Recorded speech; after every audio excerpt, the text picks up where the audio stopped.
কোনোদিন কাবাগরের সামনে গেলে বা কোন আত্মীয় স্বজন গেলে বলবেন, কাবাগর দেখার সাথে সাথে প্রথম যখন কালো অংশটা চোখে পড়বে, যখন আপনি মসজিদে হেরমের গেট দিয়ে ঢুকবেন, যখন ওই Fahad Gate, King Fahad Gate আছে, যখন ঢুকবেন অনেক দূর থেকে কালো কালো কাবাগরের একটু একটু দৃশ্য ভেসে উঠবে চোখের সামনে।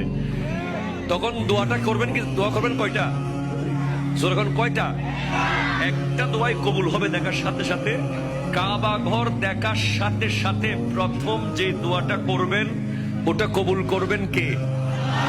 এখন শিখে নেন, অনেক মানুষ জানেন না হিকমত।